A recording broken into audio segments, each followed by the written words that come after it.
Standard 8चा मॅथमॅटिक्सचा 11th lesson statistics म्हणजे मराठीमध्ये त्याला सांख्यिकी असं म्हटलं जातं. हा लेसन पाहणार आहोत. तसंच या लेसन मध्ये या व्हिडिओमध्ये आपण एक्सप्लेनेशन तर पाहणार आहोतच, त्याच्यानंतर प्रॅक्टिस सेट 11.1 सुद्धा सॉल्व्ह करणार आहोत. तसेच एकूण या व्हिडिओचे या लेसनचे 3 व्हिडिओ होते. 11.1 प्रॅक्टिस सेट, 11.2 आणि 11.3. या व्हिडिओमध्ये आपण ऍव्हरेज म्हणजे मीन, अरिथमेटिक मीन याच्याविषयी माहिती घेणार आहोत. इथे मी तुम्हाला 2 एक्झाम्पल दिलेली आहेत. पहिल्यामध्ये 60, 50, 54, 46, 50 हे काही नंबर दिले आणि तुम्हाला ह्याचा ऍव्हरेज काढायला सांगितलेला असेल. तुम्हाला एक एक्झाम्पल दिले, number of page of a book Ninad read for 5 consecutive days where हे दिलेले आहेत. म्हणजे निनादने सलग 5 दिवस, एक दिवस 60, एक दिवस 50, एक दिवस 54, एक दिवस 46, एक दिवस 50 असे पेज वाचलेले आहेत. तर त्याने ऍव्हरेजली किती वाचले त्याचा ह्या नंबरचा आपल्याला ऍव्हरेज काढायचा आहे. आपण कोणती बेसिक पद्धत शिकलोय, तर आपण काय शिकतोय की सम ऑफ काय करायचं आहे, ते सम ऑफ ऑल स्कोर या सगळ्याचा सम करायचा म्हणजे बेरीज करायची. हे बेसिक आपण ऍव्हरेज काढताना शिकलेलो आहोत, बरोबर. याची बेरीज करायची आणि नंबर किती आहेत, हे किती नंबर आहेत, हे 1 2 3 4 5 आहेत हे आकडे. म्हणून ह्या बेरीजला येणाऱ्या ऍडिशनला 5 ने आपण डिवाइड करायचं. म्हणजेच आपण काय करतो, ऍव्हरेज काढतो, बरोबर. आता जर ह्या सगळ्याची ऍडिशन आपण केली असता नंबर कोणता येणार आहे पहा, हा नंबर येणार आहे 260. तुम्ही ऍडिशन करून पहा. 260 डिवाइड बाय 5 आणि 260 डिवाइड बाय 5 जर आपण केलं तर 52. म्हणजे ऍव्हरेजली त्यांनी किती दिवसाला पानं वाचलेली आहेत, 52. यालाच आपण काय म्हणतो, हा काय काढला आपण, ऍव्हरेज, बरोबर. हा ऍव्हरेज काढला, यालाच आपण मीन सुद्धा म्हणतो, यालाच आपण अरिथमेटिक मीन सुद्धा म्हणतो. ह्या तिघांचा अर्थ सेम आहे. अरिथमेटिक मीन, मीन आणि ऍव्हरेज ह्या तिन्ही टर्मचा मिनिंग हे सारखंच आहे. काय मिनिंग आहे, तर याचा मीन काढायचा आहे जो आहे 52. म्हणजे त्याचा ऍव्हरेज काढला. ऍव्हरेज काढला म्हणजेच काय करायचं असतं, तर टोटल नंबरची बेरीज करून ते किती नंबर्स आहेत त्यांची क्वांटिटी किती आहे 1 2 3 4 5 त्याला डिवाइड केलं. जर हे एवढ्या ह्यांचा 4च नंबरचा काढायचा असेल तर हे 4ची बेरीज करायची आणि त्याला 4 ने डिवाइड करायचं. पण इथे आपल्याला 5चं सांगितलेलं आहे म्हणून त्याला 5 ने डिवाइड केलेला आहे. हाच आपण काढलेला आहे ऍव्हरेज. यालाच परत सांगते मीन, यालाच मीन म्हणतो आणि हाच आहे अरिथमेटिक मीन. पण ही बेसिक पद्धत आपण मला वाटते 6th स्टँडर्ड पासून शिकलेलो आहोत. 6th 7th ला दोन्ही ह्याला ही बेसिक पद्धत ऍव्हरेज काढण्याची झालेली आहे, बरोबर. या व्हिडिओमध्ये आपण काय पाहणार आहोत किंवा या लेसन मध्ये काय पाहणार आहोत की आपण आता पुढे पुढे जसे जाऊ तशी वेगळी थोडीशी पद्धत शिकणार आहोत अरिथमेटिक मीन काढण्याची. आपण का वेगळी पद्धत शिकायला लागते, तर पहा का वेगळी पद्धत शिकायला लागते ह्याचं मी तुम्हाला खाली एक उदाहरण दिलेलं आहे. असे काही नंबर्स दिलेले आहेत तुमच्या बुकमध्ये दिलेले आहेत की 37 नंबर आहेत. हे 37 स्टुडंट 8th स्टँडर्डचे त्यांची टेस्ट झालेली आहे. त्यांना 10 अबाव जितके मार्क मिळाले, आउट ऑफ 10 जितके मार्क मिळाले हे 37 स्टुडंटचे मार्क्स आहेत, बरोबर.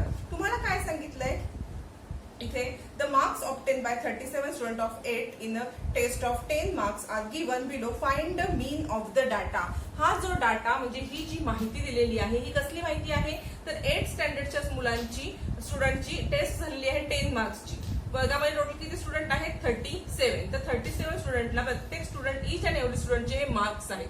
37 स्टुडंटला मिळालेले हे मार्क्स आहेत. तुम्हाला काय करायचं आहे इथे बघा, तुम्हाला काय करायचं आहे तर याचा मीन काढायचा आहे. म्हणजे याचाच ऍव्हरेज काढायचा आहे, म्हणजे याचाच अरिथमेटिक मीन काढायचा आहे.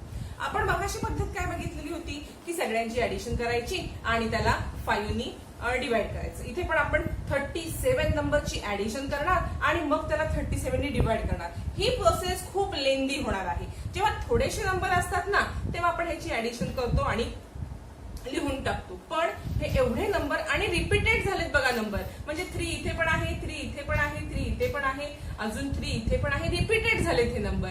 मग ह्या नंबरसाठी एक वेगळी मेथड वापरली जाते. त्या मेथडचा आपण ह्या व्हिडिओमध्ये किंवा ह्या प्रॅक्टिस सेटमध्ये अभ्यास करणार आहोत आणि त्याच्यावरतीच आधारित तुमचा प्रॅक्टिस सेट 11.1 आहे. मग कोणती आहे ही मेथड, चला तर मग आता आपण ती मेथड बघूया.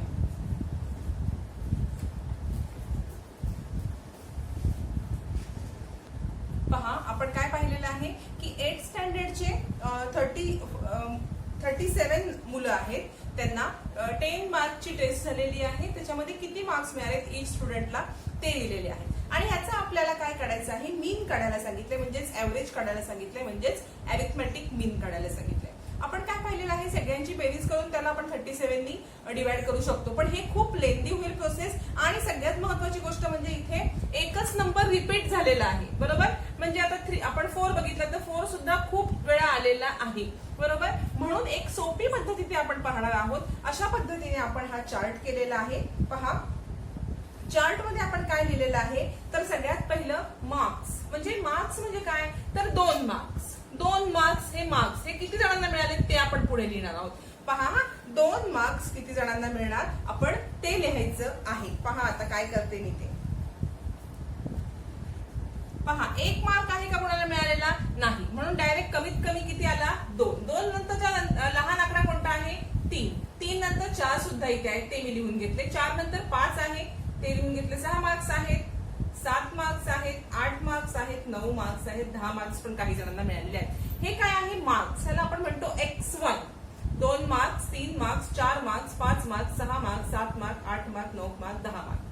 आता मी काय करणार आहे, मार्क लिहून घेतल्यावरती टॅली मार्क्स म्हणजे काय, तर 2 हे मार्क्स किती मुलांना मिळाले. पहा बरं, इथे नीट पाहिलं तर तुमच्या लक्षात येईल 2 हा एकच इकडे आकडा आहे, म्हणजे किती मुलांना मिळाले 2 मार्क्स, फक्त 1. ही टॅली मार्क्स म्हणजे टाळ्याच्या खुणा मराठीमध्ये म्हणतात. आपण अशा खुणा करत जायचं. आणि सगळ्यात महत्वाचं म्हणजे 4 असतील आणि 5वा नंबर आला तर असं न लिहिता 5वी खुण ही इथे करायची, म्हणजे आपल्याला गट करून हे मोजता येईल. बघा, पुढे जसं जाऊ तसं तुम्हाला मी सांगणार आहे. आता बघा, नंबर ऑफ स्टुडंट फ्रिक्वेन्सी म्हणजे आता किती स्टुडंटना 2 मार्क्स मिळाले, तर फक्त एकच, म्हणून हा इथे मी 1 आकडा लिहिला. आता F1 म्हणजे फ्रिक्वेन्सी म्हणजे रिपीट झाले असतील तर 4 मार्क्स 4 जणांना मिळाले असेल तर फ्रिक्वेन्सी 4. 4 मार्क्स 6 जणांना मिळाले असेल तर 4 ह्या मार्क्सची फ्रिक्वेन्सी किती वेळा तो येतोय, 5 वेळा आला तर 5 फ्रिक्वेन्सी, 6 वेळा आला तर 6 फ्रिक्वेन्सी. पण 2 हा एकच वेळा आलाय म्हणून त्याची फ्रिक्वेन्सी 1, त्याला म्हणायचं आपण F1. आणि पुढे आपण कॉलम 1 केलेला आहे, F1 मल्टिप्लाय बाय X1 म्हणजे फ्रिक्वेन्सी मल्टिप्लाय बाय मार्क्स करायचे आहेत. 1 multiply by 2 is equal to काय येणार आहे, 2. हे का करतोय, तर आपण काय करतोय ह्याच्यामध्ये, ह्या मेथडमध्ये आपण 2 मार्क्स मिळाल्यांचे एकत्र मार्क काढतोय, 3 मार्क्स मिळाल्यांचे एकत्र मार्क करणार आहोत, 4 मार्क्स मिळाल्यांचे एकत्र, आणि मग सगळ्याची टोटल करून जो नंबर येणार आहे त्याला आपण बघा काय करणार, त्याला आपण 37 ने डिवाइड करायचं आहे. सगळ्यांची ऍडिशन एकदम न करता ही सोपी पद्धत की 2-2 मार्क वाले बाजूला काढा, 3-3 वाले बाजूला काढा, 4 वाले बाजूला काढा, 5 वाले बाजूला काढा, 6 वाले, त्यांची टोटल किती येईल ती करायची. आणि मग टोटल केली की काय येणार आहे, तर सगळ्या 37 नंबरची टोटल येणार आहे. पहा, सोडवत जाऊया म्हणजे तुम्हाला समजेल. 3 मार्क्स किती जणांना मिळाले, तर 1. पुढे पुढे बघत जा, 3 मार्क्स किती जणांना मिळाले, फक्त 1च आहे. मग इथे परत टॅली मार्क्स 1च येणार, इथे पण 1. आणि F1 मल्टिप्लाय बाय X1 म्हणजे F1 multiply by X1 1 multiply bye 3. इथे X1 3 आहे, बरोबर, आणि 3. इथे X लिहून घेताना, मार्क्स लिहून घेताना लहानाकडून मोठ्याकडे जायचे, कमी मार्काकडून जास्त मार्काकडे जायचं. उलटा सुलटा कसाही क्रम घेऊ नका. मग 2 नंतर 4 नाही तर 3च आलं पाहिजे. मग 4 नसतील मार्क तर 5 येईल, पण 4 आहे तर 4 यायलाच पाहिजे. आता 4 मार्क्स, 4 मार्क्स किती जणांना आहेत आपण काउंट करूया. 1 2, पहा पुढे पुढे जा, 3 एक आला इथे, अजून पुढे पुढे जा 4, आणि हा बघा एक 5. असे 4 मार्क्स किती जणांना आहेत, 5. मग 5 खुणा येतील, पण मी तुम्हाला आधीच सांगितलं की जेव्हा 5 खुणा होतात तेव्हा 4च्या इथे एक आडवी करायची. ह्या झाल्या 5, ह्याला आपण म्हणतो 5. किती आहेत नंबर ऑफ स्टुडंट, फ्रिक्वेन्सी किती आली, 5. F1 multiply by X1 5 multiply by 4 is equal to 20.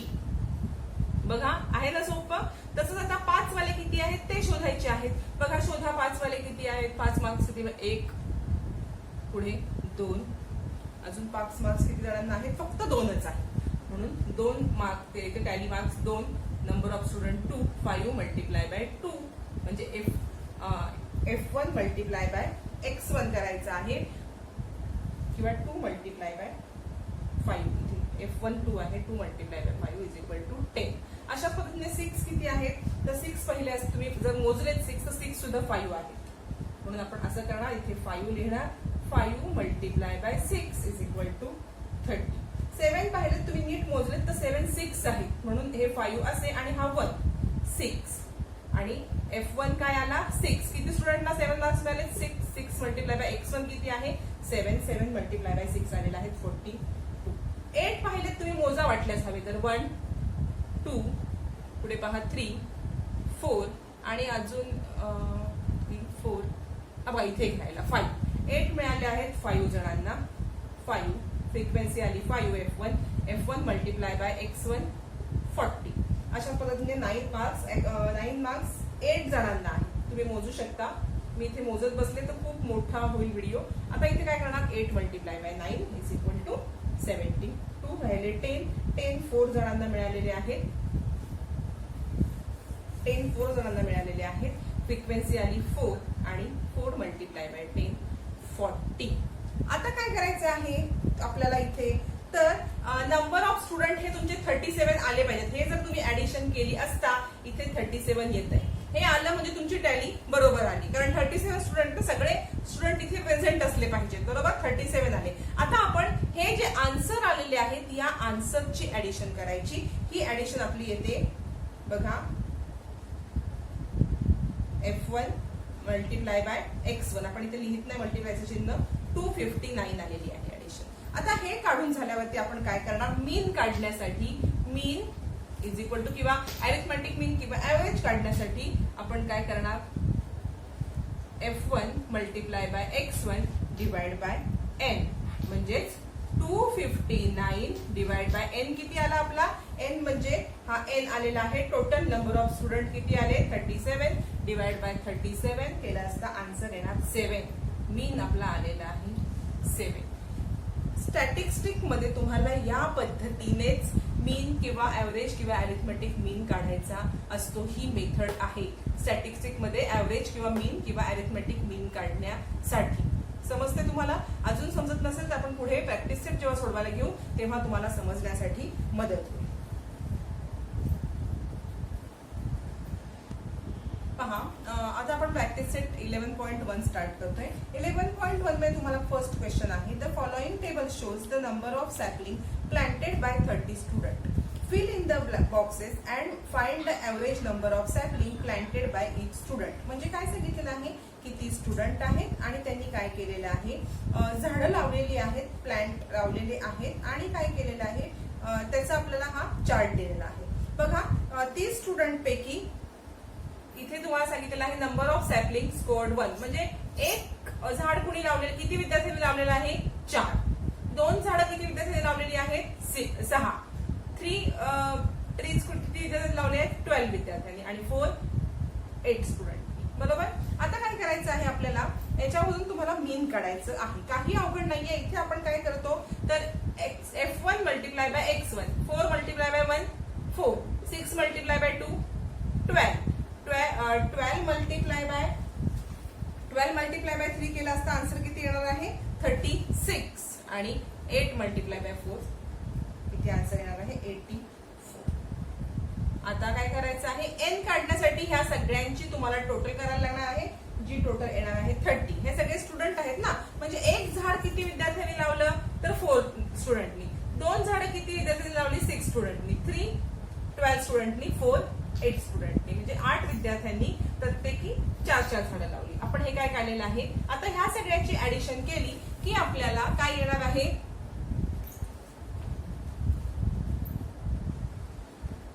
या सगळ्यांची ऍडिशन केली असता आपल्याला इथे आन्सर काय येणार आहे 80. सॉरी इथे आपलं चुकलेलं आहे 8 मल्टिप्लाय बाय 4 32 येणार आहे आणि ह्या सगळ्यांची ऍडिशन केली असता इथे आन्सर येणार आहे आपलं 84 यांची आली सगळ्यांची ऍडिशन. तर आपल्याला 84 ला कितीने डिवाइड करायला लागणार आहे तर नंबर ऑफ स्टुडंट किती आहेत 30. पहा हा आता आपण काय करणार मीन आपल्याला काढण्यासाठी इथे 80 मल्टिप्लाय बाय n म्हणजेच 80 मल्टिप्लाय बाय 30 आणि हे आन्सर आपलं फ्रॅक्शन मध्ये येणार आहे 80 मल्टिप्लाय बाय 30 80 ला 30 तुम्ही सॉरी मल्टिप्लाय 80 बाय 30 80 ला 30 ने डिवाइड केलं असता आपल्याला आन्सर किती येणार आहे पहा इथे 0 येईल पॉइंट येईल. आता इथे काय केलेलं आहे आपण 20 उरलेले आहेत. बरोबर 20 एक 0 घेतला की इथे 3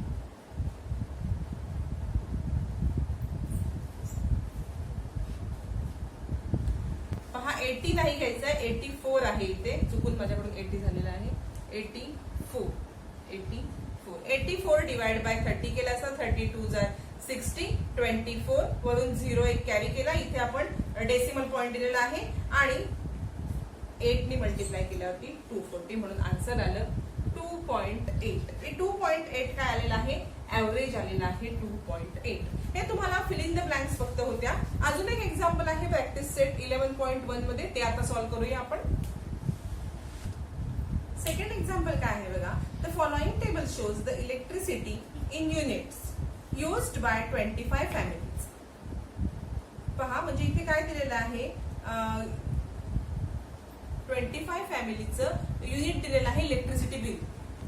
पहा इथे काय दिलेलं आहे आपल्याला की 25 फॅमिलीचं विलेज, एक लारा विलेज आहे, त्या विलेज मध्ये 25 फॅमिली आहेत. त्या 25 फॅमिलीच्या प्रत्येक फॅमिलीमध्ये किती युनिट वीज जाते ते दिलेलं आहे, बरोबर.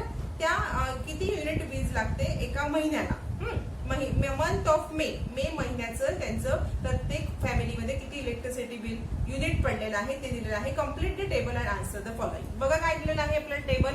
इलेक्ट्रिसिटी यूज युनिट्स XI म्हणजे 30 युनिट्स किती फॅमिलीचं पडतं, 7 फॅमिलीचं. 45 युनिट्स किती फॅमिलीचं पडतं, 2 फॅमिलीचं. 60 युनिट्स मे महिन्यामध्ये 60 युनिट्स किती फॅमिलीचं होतं, 8 फॅमिलीचं. 75 युनिट्स किती फॅमिलीचं होतं, 5. आणि 90 युनिट्स किती फॅमिलीचं होतं, 3. बघा अजून एक महत्वाची गोष्ट, ही आपण स्टॅटिस्टिक मध्ये ऍव्हरेज काढण्याची ही पद्धत केव्हा वापरतो, जेव्हा नंबर्स रिपीट होतात, फ्रिक्वेंटली ते नंबर येत आहेत. कळतंय तुम्हाला. जर तुम्हाला फ्रिक्वेंटली नंबर येत नसतील, म्हणजे 62, 28 असे जर फ्रिक्वेन्सी नसेल नंबर येण्यामध्ये, तर ही मेथड यूज करून उपयोग नाही. जर जे नंबर, ज्या नंबरचा ऍव्हरेज किंवा मीन काढायला सांगितलंय त्या नंबरमध्ये फ्रिक्वेंटली ते नंबर येत असतील. इथे कसे बघा 30 हा नंबर 7 टाइम आलेला आहे, 7 फॅमिलीमध्ये 30 होतं. 45 फॅमिली 2 टाइम, तरच ह्या मेथडचा आपल्याला उपयोग आहे की नंबर तो फ्रिक्वेंटली आला पाहिजे. तर सगळे नंबर वेगळे असतील तर आपण पहिल्या प्रोसेसनी म्हणजे सगळ्यांची ऍडिशन करूनच त्याचं मीन काढू शकतो. पण नंबरची जेव्हा फ्रिक्वेन्सी परत ते नंबर येतात तेव्हा आपण अशी पद्धत वापरतो. आता फर्स्ट क्वेश्चन काय विचारलाय, how many families used 45 unit electricity. 45 unit electricity किती फॅमिलीने वापरली आहे, तर पहा 2 फॅमिली. आपण इथे काय लिहिणार आन्सर, 2 फॅमिलीज. पहिल्या क्वेश्चनचा answer 2 families used 45 units of electricity. म्हणजे किती, 2 फॅमिलीनी 45 युनिट्स इलेक्ट्रिसिटी वापरलेली आहे. Second question, state the score at the frequency of which is 5. म्हणजे काय सांगितलंय, state the score the frequency of which is 5. आता 5 फ्रिक्वेन्सी कोणती, कशाची आहे, तर 5 फ्रिक्वेन्सी आहे बघा 75 युनिट्सची फ्रिक्वेन्सी आलेली आहे, म्हणजे 5, बरोबर. मग त्याचं आपल्याला काय सांगितलेलं आहे की किती 5 फॅमिलीनी किती युनिट पडलेले आहेत किंवा 5 फॅमिलीचा X1 किती आहे असं विचारलेलं आहे. तुम्ही काय लिहिणार, the score for which the frequency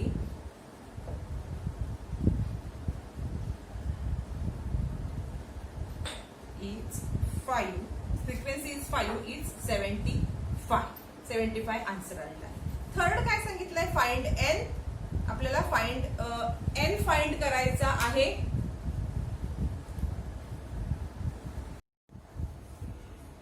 पहा आता काय करायचंय आपल्याला, थर्ड क्वेश्चन तुम्हाला सांगितलेलं आहे काय फाइंड करायचं आहे थर्ड क्वेश्चन मध्ये. तर थर्ड क्वेश्चन आहे find N and sigma FI/XI. बघा हा जे आपण हे चिन्ह तुम्हाला सांगायचं राहिलं होतं, याला आपण सिग्मा म्हणतो. आणि FI/XI म्हणजे आपण पाहिलेलं आहे. XI म्हणजे काय, तर आपण की किती युनिट आहेत, आणि फ्रिक्वेन्सीला आपण FI म्हटलेलं आहे. FI म्हणजे किती फॅमिलीने आपण हे केलेलं आहे. आणि सिग्मा याचा अर्थ होतो की ह्याची आपण सगळ्यांची ऍडिशन केलेली आहे. म्हणजे ह्या सगळ्या FI सिग्मा FI लिहिलेला असेल तर सगळ्या FI ची ऍडिशन, सिग्मा XI म्हटलं असेल तर सगळ्या XI ची. पण इथे आपल्याला काय सांगितलंय, सिग्मा FI, इथे चिन्ह काहीच नाही म्हणजे मल्टिप्लाय, सिग्मा FI/XI म्हणजे सगळ्या FI मल्टिप्लाय बाय XI यांची ऍडिशन, सिग्मा म्हणजे तुम्हाला ऍडिशन करायची असते, ह्याला आपण सिग्मा FI असं म्हणतो. मगाशी तुम्हाला मी सांगायचं राहून गेलं होतं, सिग्मा FI. थर्ड आपल्याला सिग्मा FI, सिग्माचा अर्थ इथे आपल्याला ऍडिशन करायची आहे. कसली ऍडिशन? तर FI मल्टिप्लाय बाय XI, जे आपण इथे करत आलोय त्याची. मग आपल्याला सगळ्यांची ऍडिशन करण्यासाठी सगळ्यात पहिलं सगळे FI XI सगळ्याचे काढायला लागतील, म्हणजे 30 मल्टिप्लाय बाय 7 करायला लागेल. 30 मल्टिप्लाय बाय 7 केलं असता आन्सर येईल 210. 45 मल्टिप्लाय बाय 2 केलं असता आन्सर येईल 90. 60 मल्टिप्लाय बाय 8 केलं असता आन्सर येईल 480, 375 अँड 270. आता सिग्मा FI XI म्हणजे तुम्हाला आधी सांगितलं ह्या सगळ्यांची ऍडिशन, म्हणजे सिग्माचा अर्थ हाच होतो की सगळ्यांची आपण ऍडिशन करायची आहे. सगळ्यांची ऍडिशन केली असता 1425 हे आन्सर येणार आहे आपलं. बरोबर. आपल्याला दोन गोष्टी विचारल्यात. एन म्हणजे काय? तर ह्या फ्रिक्वेन्सीची ऍडिशन आपण जेव्हा करतो तो आपला एन आलेला आहे, त्या फ्रिक्वेन्सीची ऍडिशन करून 25, म्हणून थर्ड क्वेश्चनचा आपला आन्सर येणार आहे. पहा, n is equal to 25 and sigma FI XI is equal to 1425. लक्षात घ्या काय केलेलं आहे आपण. सिग्मा म्हणजे त्याची ऍडिशन करणं अपेक्षित आहे. कसलं ऍडिशन?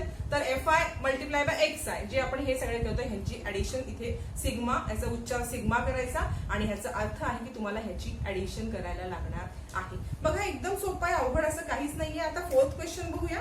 फोर्थ क्वेश्चन मध्ये तुम्हाला मीन एक्स बार आपण एक्सच्या डोक्यावरती हे जे लिहितो याला आपण एक्स बार रीड करतो. एक्स बार म्हणजे तुम्हाला इथे मीन काढायचा आहे. मीन कसा काढतो आपण? सोपी पद्धत आहे, मगाशीच मी सांगितलेलं आहे तुम्हाला.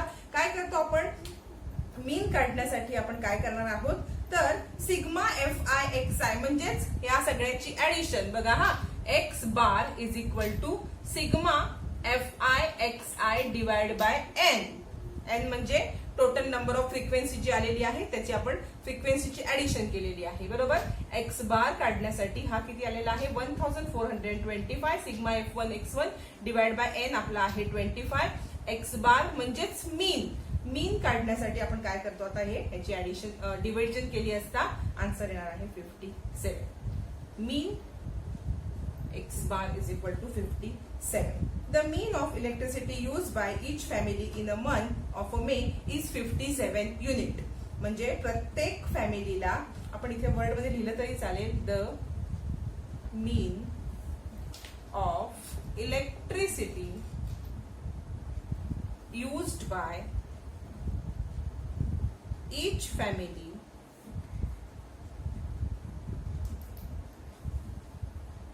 is 57 unit. म्हणजे प्रत्येक फॅमिलीचं ऍव्हरेज किती आलेलं आहे? 57. ऍव्हरेजली प्रत्येक फॅमिलीने 57 युनिट यूज केलेलं आहे. हा झाला आपला सेकंड क्वेश्चन. आता आपल्याला थर्ड क्वेश्चन मध्ये स्वतः आपल्याला हे सांख्यिकीचा हा चार्ट तयार करायचा आहे. स्टॅटिस्टिक्सचा हा चार्ट तयार करायचा आहे. कशा पद्धतीने तयार करायचा? थर्ड एक्झाम्पल मध्ये बघूया. पहा, थर्ड एक्झाम्पल तुम्हाला काय दिलेलं आहे? The total number of member in the family in the 40 families in Bhilar are as follows. म्हणजे प्रत्येक फॅमिलीमध्ये किती मेंबर आहेत ते तुम्हाला दिलेले आहेत. 40 फॅमिली आहेत. त्या 40 फॅमिलीमध्ये प्रत्येक फॅमिलीतले मेंबर दिलेले आहेत. Prepare a frequency table and find the mean of members of 40 families. म्हणजे मीन काढायचं आहे आपल्या नेहमीच्या पद्धतीने. हे मी नंबर लिहून घेतलेले आहेत. इथे बघा, नंबर्स ऑफ मेंबर्स 1 2 3 4 5 6 7 असे मेंबर्स आहेत. बरोबर. मग ते आपण लहानकडून मोठ्याकडे लिहून घेतलेले आहेत. बरोबर. 1 2 3 4 5 6 7 हे काय आहेत की मेंबर्स आहेत की फॅमिलीमध्ये जितके मेंबर्स 7 मेंबर्स किती फॅमिलीमध्ये आहेत तेवढे आपण टॅली मार्क्स इथे करणार. 1 मेंबर किती फॅमिलीमध्ये आहेत तेवढे टॅली मार्क्स इथे करणार. बघा आता 1 मेंबर किती फॅमिलीमध्ये आहेत तुम्ही जरा पाहायचं आहे. तुम्ही ह्याच्यामध्ये फाइंड करायचे. बघा, जे बघाल त्याला सर्कल करा किंवा टिक मारून टाका. 1 2 किती? फक्त 1 मेंबर असणार. किती फॅमिली आहे? 2. म्हणून टॅली मार्क इथे आपण 2 करूया. आधी फक्त टॅली मार्क करून घेऊया आणि मग पुढची प्रोसेस करूया आपण. किंवा इथे तुम्ही लिहू शकता 2. आता 2 मेंबर किती फॅमिलीमध्ये आहेत ते काउंट करायचे आहेत. बघा, 1 2 3 4 अजून कुठे राहिलंय का? 5. इथे अजून एक आहे.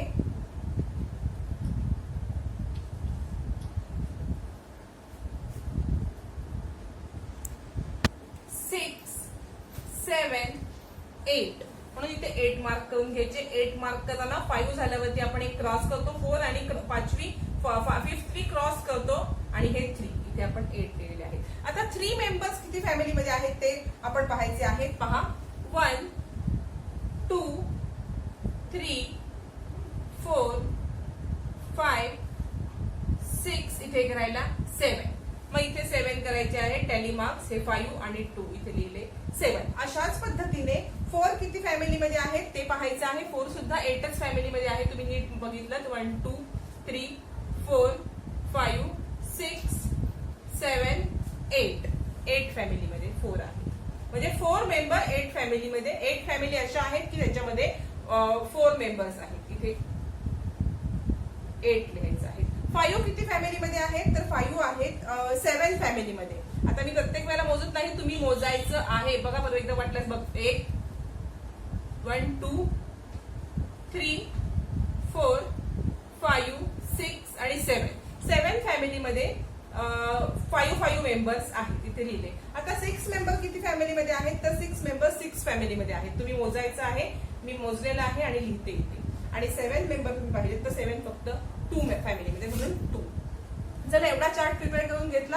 आता सगळ्यात महत्वाचं म्हणजे तुम्हाला काय करायचं आहे की हा आपली काउंटिंग चुकली नाही ना हे पाहण्यासाठी तुम्ही याची सगळ्यात पहिली एन काढायचं आहे. म्हणजे याचीच बेरीज करून बघायची आहे. ती जर तुमची 40 आलेली आहे, कारण 40 फॅमिली सांगितले, ही जर 40 आली तर तुमचं हे कॅल्क्युलेशन बरोबर आहे. पुढचं करू शकता. बघा एकदा आपण करून बघूया. 6 + 2 8 8 + 7 15 15 + 8 केले असता किती येणार आहे आपल्याला 23 23 + 7 30 30 + 8 38 + 2 40. बरोबर. म्हणजे आता पुढचं तुम्ही करायला मोकळे. हे 40 किंवा हा जो नंबर आहे तो आला पाहिजे. पहा आता ह्याच्या पुढे आपण काय करणार आहोत. पहा आता काय करायचं आहे. आपण एन काढलेला आहे. आता सिग्मा FI XI म्हणजे FI XI म्हणजेच काय तर आपण इथे FI × XI. FI म्हणजे काय तर फ्रिक्वेन्सी आणि XI म्हणजे आपण इथे काय बघितलेलं आहे numbers of member. FI × XI म्हणजे 2 × 1 2 8 × 2 16 7 × 3 21 8 × 4 32 7 × 5 35 6 × 6 36 आणि 2 × 7 40. आता काय करायचं आहे आपण ह्या सगळ्याची ऍडिशन केली म्हणजे सिग्मा FI XI. सिग्मा हे कशाला रिप्रेझेंट करतात तर आपण सिग्मा हे म्हणजे ऍडिशन. ह्या सगळ्याची ह्याची ऍडिशन FI XI ची सगळ्या FI XI ची ऍडिशन म्हणजे सिग्मा FI SI. म्हणजे आपण आता सगळ्यांची ऍडिशन केलेली आहे. सगळ्यांची ऍडिशन केली असता आन्सर येईल 156. आता आपल्याला मीन काढायचं आहे म्हणजे x बार. बघा x bar = sigma FI XI divide by n. Number किती आहेत त्यांनी सिग्मा FI XI आलेला आहे 156 डिवाइड बाय n 40 आणि हे आपण केलं असता आन्सर येणार आहे तुमचं. बघा 156 डिवाइड बाय 40 केला असता तुम्ही इथे काय करू शकता. इथे 4 ने त्याला सिम्पलेस्ट फॉर्म देऊ शकता 10 येईल आणि इथे डिवाइड केला असेल तर 39 येईल. आन्सर येणार आहे 39/10 म्हणजेच किती येणार 3.9. काय आलेला आहे मीन आलेला आहे 3.9. मग आता वर्ड प्रॉब्लेम आहे. आन्सर वर्ड मध्ये लिहायचं आहे म्हणून इथे आपण लिहिणार the mean of electricity used by each family. Sorry, आपण हे the members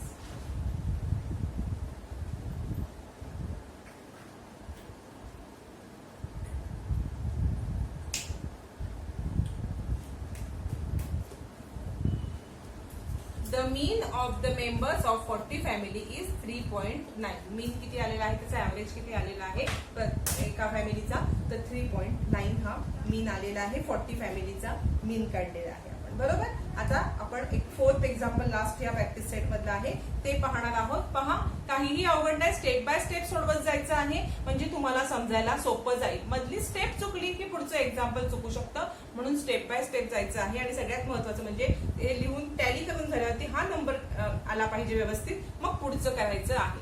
आता आपण 4th एक्झाम्पल पाहणार आहोत. पहा फोर्थ एक्झाम्पल तुम्हाला दिलेलं आहे. The number of science and mathematics project submitted by model high school Nandpur in last 20 years at the state level science exhibition is. म्हणजे नंदपूर या मॉडेल हायस्कूल मधले 20 वर्षामध्ये प्रत्येक वर्षी किती सायन्स प्रोजेक्ट सबमिट केलेले आहेत सायन्स एक्झिबिशनला, त्याची ह्या आपल्याला डाटा दिलेला आहे. त्याचं तुम्हाला मीन काढायचं आहे. बघा 20 yearsचं हे दिलेलं आहे की प्रोजेक्ट किती सबमिट केले. इथे फ्रिक्वेन्सी आहे, एका इयरला 2, परत काही इयरली 2 प्रोजेक्ट सबमिट केलेले आहेत. फ्रिक्वेन्सी आहे म्हणून आपल्याला काय करायचं आहे, इथे स्टॅटिस्टिक मेथडने आपण मीन काढणार. स्टॅटिस्टिकच्या पद्धतीने, सांख्यिकी पद्धतीने आपण मीन काढायचं आहे. पहा काय करायचं, सगळ्यात पहिले नंबर ऑफ प्रोजेक्ट एक्स आहे, बरोबर. किती प्रोजेक्ट आहेत तुम्हाला सांगितलेलं आहे की हे उतरत्या म्हणजे पहिला लहान मग मोठा अशा पद्धतीने लिहून घ्यायचं आहे. बघा नंबर 1 आहे तो इथे लिहिला, 2 आहे, 3 आहे, 4 आणि 5. 5च्या पुढे नाहीये म्हणून ते स्टॉप केलं आपण. आता टॅली मार्क्स हा एक आपला कॉलम येईल. नंतर नंबर ऑफ इयर फ्रिक्वेन्सी म्हणजे 1 प्रोजेक्ट किती वर्षी रिपीट झालेला आहे तर ते आपण इथे लिहिणार, बरोबर. आणि इथे FI मल्टिप्लाय बाय एक्स आहे. इथे एन येणार, एन म्हणजे फ्रिक्वेन्सीची टोटल केली असता. आणि इथे सिग्मा FI XI म्हणजेच काय, परत सांगते, सिग्मा म्हणजे हे साइन कशासाठी वापरतो तर FI XI ची ऍडिशन करण्यासाठी. ह्या सगळ्या FI XI त्याची ऍडिशन करण्यासाठी आपण सिग्मा म्हणजेच ऍडिशन, सिग्मा FI XI म्हणजे सगळ्या FI XI याची ऍडिशन म्हणजे सिग्मा FI XI. आता पहा 1 प्रोजेक्ट किती वर्ष, त्यांनी 1 प्रोजेक्ट किती इयर्स दिलेले आहेत ते आपण आता पहिले पाहणार आहोत. पहा 1, 2, 3 अजून 3 इयर्स दिलेले आहेत 1 प्रोजेक्ट, बरोबर. म्हणून टॅली मार्क 3 केले, 3 फ्रिक्वेन्सी दिली. 2 पहा 1, 2, 3, 4, 5, 6 किती दिलेले आहेत 6 म्हणून टॅली मार्क बघा 4 झाल्यावर एक 5 असा 6. 3 पहा आता 1, 2, 3, 4, 5, 6. 3 सुद्धा किती 6 इयर दिलेले आहेत. टॅली मार्क टॅली मार्क केले 6, इथे 6 लिहिले. 4 पहा 1, 2, 3 फक्त 3 इयर 4 प्रोजेक्ट दिलेले आहेत 3. आणि 5 किती आहेत बघा 1, 2, 5 फक्त 2 टाइम 2 टॅली मार्क. आता सगळ्यात महत्वाचं म्हणजे इथले सगळे कव्हर झालेत. इथले सगळे कव्हर झालेले आहेत तरी सुद्धा तुम्ही फ्रिक्वेन्सीची ऍडिशन केली असता तुम्हाला टोटल नंबर 20 आला पाहिजे. 20 सांगितले, 20 इयर्स दिलेले आहेत म्हणून हे इयर्स 20 आलेत का हे पहिले टॅली करायचं आहे. 3 + 2 5, 5 + 6 11, 11 + 6 17, 17 + 20 आलेला आहे. पुढची प्रोसेस करू शकता. पुढची प्रोसेस म्हणजे काय, FI multiply by XI. FI 3 multiply by 1 is equal to 3. Direct पण 3 लिहू शकता किंवा असं पण लिहू शकता. 6 multiply by 2 12, 6 multiply by 3 18, 3 multiply by 4 12, 2 multiply by 5 10. Sigma FI XI म्हणजे या सगळ्या FI XI म्हणजेच काय, इथे कोणतंच चिन्ह आहे म्हणजे मल्टिप्लिकेशन. या सगळ्या FI मल्टिप्लाय बाय XI चं आपण ऍडिशन केली असता इथे येणार आहे आपल्याला 55. इथे तुम्ही ऍडिशन करून पाहायची आहे या सगळ्याची. 10 22 22 प्लस हे 14 14 प्लस 52 52 प्लस 3 55 आलेले आहे. काय, सिग्मा FI XI आपल्याला मीन काढायचा आहे. मीन इज इक्वल टू म्हणजे एक्स बार, एक्सच्या वरती आपण हे जे लिहितो ह्याला म्हणतो आपण एक्स बार. मीन एक्स बार म्हणजे is equal to sigma FI XI divide by N. सिग्मा FI XI आलेला आहे 55 divide by N 20. 55 multiply by 20 आपण केलं. इथे आपण काय करूया 2 ने स्मॉलेस्ट फॉर्म देऊया, 2 ने मल्टिप्लाय करूया किंवा आपण काय करूया इथे 5 ने करूया. 5 ने केलं असता इथे 4 आणि इथे 5 ने केलं असता 11/4 आणि 11/4 म्हणजेच आपण जर 11 ला किंवा इथे डायरेक्ट तुम्ही 55 multiply divide by 20, 55 divide bye 20, 22 जार 40 उरले 15, वरून 0 घेतला, डेसिमल पॉइंट आलेला आहे. आणि 27 जार 140, 10 उरलेला आहे, वरून एक परत 0 घेतला 5. आन्सर असं पण काढू शकता 2.75 तुमचा एक्स बार म्हणजेच काय आलेला आहे मीन. आता इथे वर्ड प्रॉब्लेम आहे, आन्सर वर्ड मध्ये लिहिणं अपेक्षित आहे. तर बघा आन्सर हे वर्ड मध्ये लिहिलं तर हाफ मार्क्स तुमचा जाऊ शकतो. हा वर्ड प्रॉब्लेम मध्ये आन्सर हे वर्ड मध्ये लिहिणं अपेक्षित असतं. सवय लावायची आहे म्हणजे तुम्हाला 10th ला प्रॉब्लेम येणार नाही. 2.75. The mean of the given data is 2.75. Data म्हणजे आपल्याला जी माहिती दिली आहे त्याचा आपण मीन काढलेला आहे. पहा इथे आपल्याला हा वर्ड प्रॉब्लेम कंप्लीट झालेला आहे, तसंच आपला एक्सरसाइज सुद्धा कंप्लीट झाला. या व्हिडिओमध्ये इथे थांबूया. आणि मोठा झालेला आहे व्हिडिओ, पण तुम्हाला समजणं हे डिटेलमध्ये मी हा व्हिडिओ जरा मोठा लेंदी झालेला आहे, त्यामुळे पूर्ण व्हिडिओ पहा, तुम्हाला समजायला इझी जाईल. तसंच चॅनलवरती नवीन असाल तर सबस्क्राईब करून बेल आयकॉन दाबा. याच्यामुळे काय होणार आहे, जेव्हा मी नवीन व्हिडिओ टाकेन तुम्हाला त्याचे लगेच नोटिफिकेशन